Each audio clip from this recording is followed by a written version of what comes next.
Hi, my name is Leonardo and I'm an economist focusing on finance and macroeconomics.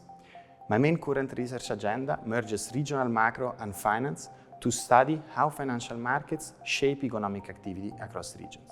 My job market paper uses theory and historical data from the US to study the geographic integration of American financial markets, by which I mean markets' ability to allow financial capital that is raised in one region to easily finance loans potentially far away. It asks two questions. First, what drives the geographic integration of capital markets? And second, how does the movement of financial capital enabled by these markets then affect growth? And we answer these questions by studying a period of US history, 1953 to 1983, when banks were prohibited from branching across states.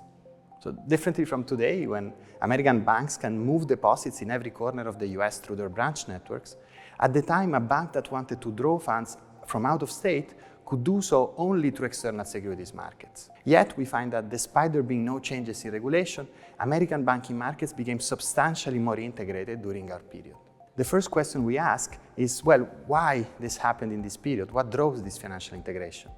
And traditionally, we have thought of there being two determinants of integration: technology and regulation. To trade on an integrated financial market, you need to have the technology to send and receive funds. And you need the regulation that does not restrict you from doing so. However, what the paper does is puts on the table a third cause of integration of capital markets, which is the level of the nominal interest rate. Fixing the technological and regulatory environment, we find that rising nominal rates were a key driver of financial integration during our period. The intuition for our channel is that high nominal rates integrate financial markets because they prompt households to move their liquidity from deposits that they hold at their local bank to national money markets, which then redistribute this liquidity across space. The second question that we asked is, how did this financial integration shape growth across American states? What we find is that financial integration was responsible for up to a fifth of the higher observed growth in GDP and population relative to the average state of the American South and West, which was initially capital scarce and benefited from this reallocation of financial capital.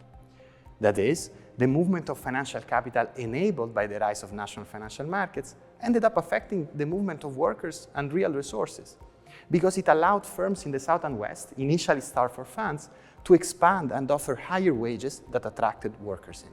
The paper then ends up with a policy counterfactual, which links us to the current debates on completing the banking union, for instance, in the Eurozone. We show that removing barriers to the mobility of financial capital is more powerful when actually nominal rates are low.